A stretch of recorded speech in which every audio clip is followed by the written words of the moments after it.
ಜಾಗತಿಕ ಬಂಟರ ಒಕ್ಕೂಟದ ವತಿಯಿಂದ ಆಯೋಜಿಸಿರುವಂತಹ ವಿಶ್ವ ಬಂಟರ ಸಮ್ಮೇಳನಕ್ಕೆ ಉಡುಪಿಯ ಅಜ್ಜರಕಾಡುವಿನಲ್ಲಿ ಇಂದು ಅದ್ದೂರಿಯಾಗಿ ಚಾಲನೆ ಸಿಕ್ಕಿದೆ. ಬಂಟರ ಸಾಂಸ್ಕೃತಿಕ ಶ್ರೀಮಂತಿಕೆ ಮೆರವಣಿಗೆಯಲ್ಲಿ ಬಿಂಬಿತವಾಗಿತ್ತು. ಕಂಬಳದ ಕೋಣಗಳನ್ನು ಹಿಡಿದು ಸಾಗಿದಂತಹ ಕಂಬಳ ಓಟಗಾರರು ಗಮನವನ್ನು ಸೆಳೆದರು. ಇನ್ನು ಮಧ್ಯಾಹ್ನ ಸಿಎಂ ಸಿದ್ದರಾಮಯ್ಯ ವಿಶ್ವ ಬಂಟರ ಸಮ್ಮೇಳನಕ್ಕೆ ಚಾಲನೆ ಅಧಿಕೃತವಾಗಿ ಕಲ್ಪವೃಕ್ಷಕ್ಕೆ ನೀರುಣಿಸುತ್ತಾ ಚಾಲನೆಯನ್ನ ನೀಡಿದರು. ಬಳಿಕ ಕಾರ್ಯಕ್ರಮವನ್ನು ಉದ್ದೇಶಿಸಿ ಮಾತನಾಡಿದ ಸಿಎಂ ಸಿದ್ದರಾಮಯ್ಯ, ಇತ್ತೀಚಿನ ವರ್ಷಗಳಲ್ಲಿ ಬಂಟರು ಅನೇಕ ದೇಶಗಳಿಗೆ ಉದ್ಯಮಕ್ಕಾಗಿ ವಲಸೆ ಹೋಗಿದ್ದಾರೆ. ಕರಾವಳಿಯಲ್ಲಿ ವಾಸ ಮಾಡುವ ಪ್ರತಿಯೊಬ್ಬರು ಉದ್ಯಮಕ್ಕಾಗಿ ಹಾಗೂ ಜೀವನ ನಡೆಸಲು ಬೇರೆ ಕಡೆ ಬದುಕು ಸಾಗಿಸುವುದನ್ನು ನಾವು ನೋಡಬಹುದಾಗಿದೆ. ಬಂಟರ ಸಮುದಾಯ ವಿಶಿಷ್ಟವಾದ ಸಂಸ್ಕೃತಿ ಮತ್ತು ಪರಂಪರೆಯನ್ನ ಒಳಗೊಂಡಿರುವಂತಹ ಸಮುದಾಯವಾಗಿದೆ. ಕರ್ನಾಟಕ ರಾಜ್ಯಕ್ಕೆ ಬಂಟರ ಕೊಡುಗೆ ಅಪಾರವಾಗಿದೆ. ಬಂಟರು ಸಾಹಸ ಪ್ರವೃತ್ತಿಯಲ್ಲಿರುವವರು. ಈಗಾಗಲೇ ಬಂಟರ ಅಭಿವೃದ್ಧಿಯನ್ನ ನಿಗಮವನ್ನ ನಾವು ಘೋಷಣೆ ಮಾಡಿದ್ದೇವೆ. ಮುಂದಿನ ಬಜೆಟ್ನಲ್ಲಿ ನಿಗಮಕ್ಕೆ ಅನುದಾನವನ್ನ ಘೋಷಣೆ ಮಾಡುತ್ತೇವೆ ಎಂದು ಹೇಳಿದರು.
ಬಂಟರು ಸಾಮಾನ್ಯವಾಗಿ ಪ್ರಾಚೀನ ಕಾಲದಿಂದ ಕೂಡ ಕರಾವಳಿ ಪ್ರದೇಶದಲ್ಲಿ ತಮ್ಮ ಜೀವನವನ್ನು ನಡೆಸಿಕೊಂಡು ಬರ್ತಾ ಇದ್ದಾರೆ.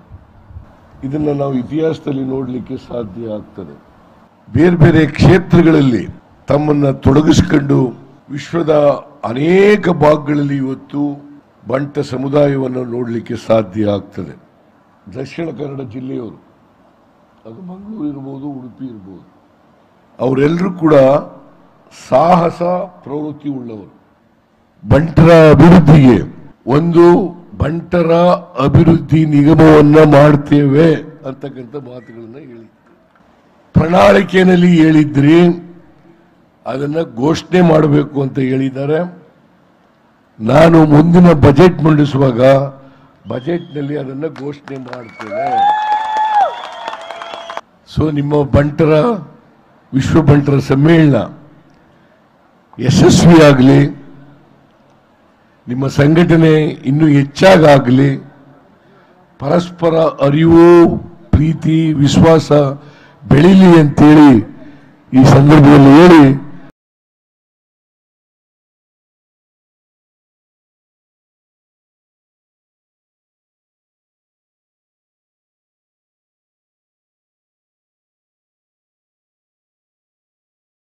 ನಿಮ್ಮ ಸಂಸ್ಕೃತಿ, ನಿಮ್ಮ ಕಲೆ, ನಿಮ್ಮ ಆಸಕ್ತಿ ಇದನ್ನೆಲ್ಲ ನೋಡಿದ್ರೆ ನನಗೆ ಒಮ್ಮೊಮ್ಮೆ ಬಹಳಷ್ಟು ನಾನು ಮಂತ್ರಮುಗ್ಧಳಾಗ್ತೀನಿ.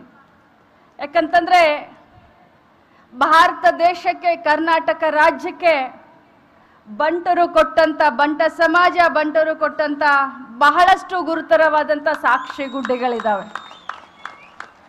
ಅದು ಕಲೆ ಆಗಿರ್ಬೋದು, ಕ್ರೀಡೆ ಆಗಿರ್ಬೋದು, ಸಾಹಿತ್ಯ ಆಗಿರಬಹುದು, ಸ್ವತಂತ್ರ ಹೋರಾಟ ಆಗಿರಬಹುದು. ಪ್ರತಿಯೊಂದರಲ್ಲೂ ಕೂಡ ತಾವು ತಮ್ಮ ಸಾಹಸವನ್ನು ಮೆರೆದಿದ್ದೀರಾ, ತಮ್ಮ ಕೊಡುಗೆಯನ್ನು ಕೊಟ್ಟಿದ್ದೀರಾ. ಇವತ್ತು ಬರೀ ನಮ್ಮ ದೇಶದಲ್ಲಿ ಅಷ್ಟೇ ಅಲ್ಲ, ರಾಜ್ಯದಲ್ಲಿ ಅಷ್ಟೇ ಅಲ್ಲ, ಇಡೀ ವಿಶ್ವದಲ್ಲಿ ಬಂಟ ಸಮುದಾಯವನ್ನು, ಬಂಟ ಸಮಾಜದವರನ್ನು ಒಗ್ಗೂಡಿಸುವಂಥ ಕೆಲಸವನ್ನು ನಮ್ಮ ಉಡುಪಿ ಜಿಲ್ಲೆ ಮತ್ತು ಮಂಗಳೂರು ಜಿಲ್ಲೆಯ ಬಂಟ ಸಮಾಜದವ್ರು ಮಾಡ್ತಾ ಇರೋದು ಬಹಳಷ್ಟು ಶ್ಲಾಘನೀಯ. ಇನ್ನು ಸ್ಪೀಕರ್ ಯುಟಿ ಖಾದರ್ ಮಾತನಾಡಿ ಎಲ್ಲರನ್ನೂ ಕೂಡ ಸಮಾನವಾಗಿ ನೋಡಿಕೊಳ್ಳುವ ಹಾಗೂ ನೇತೃತ್ವವನ್ನ ವಹಿಸಿಕೊಳ್ಳುವ ಪರಂಪರೆ ಬಂಟ ಸಮಾಜಕ್ಕಿದೆ ಎಂದು ಹೇಳಿದರು. ಇನ್ನು ವೇದಿಕೆಯಲ್ಲಿ ಸಹಕಾರ ರತ್ನ ಡಾಕ್ಟರ್ ಎಂಎನ್ ರಾಜೇಂದ್ರ ಕುಮಾರ್ ಅವರಿಗೆ ವೃತ್ತಿ ಬದುಕಿನ ಸಾಧನೆಗಾಗಿ ಸನ್ಮಾನದ ಗೌರವ ಸಲ್ಲಿಸಲಾಯಿತು. ತಮ್ಮ ಸಮಾಜ ಇವತ್ತು ನಿಮ್ಮ ಸಮಾಜ ಮಾತ್ರ ಅಲ್ಲ, ಸಮಾಜ ಕಟ್ಟ ಕಡೆ ಮತ್ತು ಅತ್ಯಂತ ನಿರ್ಗತಿಕರ ಮತ್ತು ಶೋಷಿತರ, ದಲಿತರ ಮತ್ತು ಅಲ್ಪಸಂಖ್ಯಾತ ಎಲ್ಲ ವರ್ಗದವರನ್ನು ಕೂಡ ಪ್ರತಿಯೊಂದು ಗ್ರಾಮದಲ್ಲಿ ಬಹುಶಃ ಇವತ್ತು ಅತ್ಯಂತ ಪ್ರೀತಿ ವಿಶ್ವಾಸ ನೋಡಿಕೊಂಡು ಎಲ್ಲರನ್ನು ಕೂಡ ಒಂದೇ ಸಮಾನತೆ ನೋಡಿಕೊಂಡು ಆ ನೇತೃತ್ವ ಕೊಡುವಂಥ ಇತಿಹಾಸ ಮತ್ತು ಪರಂಪರೆ ಮತ್ತು ಸಂಸ್ಕೃತಿ ಉಳ್ಳಂಥ ಸಮಾಜ ಅಂತ ಬಹಳ ಹೆಮ್ಮೆ ಮತ್ತು ಆತ್ಮವಿಶ್ವಾಸ ನಾನು ಹೇಳಲಿಕ್ಕೆ ನಾನು ಇವತ್ತು ಬಯಸ್ತೇನೆ. ಬಹುಶಃ ಹಿರಿಯರು ಕೊಟ್ಟಂಥ ಆ ದೊಡ್ಡ ಮಟ್ಟದ ಸಂಸ್ಕೃತಿಯನ್ನು ಯುವ ಜನಾಂಗ ಕೂಡ ಮುಂದೆ ತೆಕ್ಕೊಂಡು ಹೋಗಿ ನಮ್ಮ ಜಿಲ್ಲೆ ಮತ್ತು ಕರಾವಳಿ ಪ್ರದೇಶದ ಪ್ರತಿಯೊಂದು ಗ್ರಾಮದಲ್ಲಿಯೂ ಕೂಡ ಎಲ್ಲರನ್ನು ಒಟ್ಟುಗೂಡಿಸಿಕೊಂಡ ದೊಡ್ಡ ಮಟ್ಟದ ಶಕ್ತಿ ನಿಮಗೆ ಇದೆ. ಅದನ್ನು ತಾವೆಲ್ಲ ಕೂಡ ಮುಂದುವರಿಸಿಕೊಂಡು ಹೋಗಬೇಕಂತೇಳಿ ನಾನು ಯುವ ಜನಾಂಗತ ನನಗೆ ಹೇಳಲಿಕ್ಕೆ ನಾನು ಇವತ್ತು ಬಯಸ್ತೇನೆ. ವಿಶ್ವಾಸ ಭರಿತವಾದ ಸಮಾಜ, ಅಭಿವೃದ್ಧಿಯ ಕರ್ನಾಟಕ, ಬಲಿಷ್ಠವಾದ ಭಾರತ, ಇದು ಮಾತ್ರ ನಮ್ಮ ಮುಖ್ಯ ಗುರಿ ಅಂತ ಹೇಳಲಿಕ್ಕೆ ನಾನು ಇವತ್ತು ಬಯಸುವಂಥದ್ದು. ಈ ಸಂದರ್ಭ ಜಾಗತಿಕ ಬಂಟರ ಸಂಘಗಳ ಒಕ್ಕೂಟದ ಅಧ್ಯಕ್ಷ ಐಕಳ ಹರೀಶ್ ಶೆಟ್ಟಿ, ಮಹಾದಾನಿ ಕನ್ಯಾನ ಸದಾಶಿವ ಶೆಟ್ಟಿ, ಉಡುಪಿ ಶಾಸಕ ಯಶ್ಪಾಲ್ ಸುವರ್ಣ, ಮಾಜಿ ಸಚಿವ ರಮನಾಥ್ ರಾಯ್, ಬಾರ್ಕೂರು ಭಾರ್ಗವ ಮಹಾಸಂಸ್ಥಾನದ ಶ್ರೀ ಡಾಕ್ಟರ್ ವಿಶ್ವ ಸಂತೋಷ್ ಭಾರತಿ ಶ್ರೀಪಾದರು, ಕಾಂಗ್ರೆಸ್ನ ಯುವ ನಾಯಕ ಮಿಥುನ್ ರಾಯ್, ಪುತ್ತೂರು ಶಾಸಕ ಅಶೋಕ್ ಕುಮಾರ್, ದೇವಿ ಪ್ರಸಾದ್ ಶೆಟ್ಟಿ, ಐಕಳ ಬಾವ, ಎಂಆರ್ಜಿ ಗ್ರೂಪ್ನ ಪ್ರಕಾಶ್ ಶೆಟ್ಟಿ, ಎಂಎಲ್ಸಿ ಮಂಜುನಾಥ್ ಭಂಡಾರಿ, ಮಾಜಿ ಎಂಎಲ್ಸಿ ಐವನ್ ಡಿಸೋಜಾ, ಮಾಜಿ ಶಾಸಕಿ ಶಕುಂತಲ ಶೆಟ್ಟಿ, ದಾನಿ ವಕ್ವಾಡಿ ಪ್ರವೀಣ್ ಶೆಟ್ಟಿ, ಶಶಿಧರ್ ಶೆಟ್ಟಿ ಬರೋಡಾ, ಮಾಜಿ ಶಾಸಕ ಅಭಯ್ ಚಂದ್ರ ಜೈನ್, ಜಯಪ್ರಕಾಶ್ ಹೆಗ್ಡೆ ಸೇರಿದಂತೆ ಪ್ರಮುಖರು ಉಪಸ್ಥಿತರಿದ್ದರು.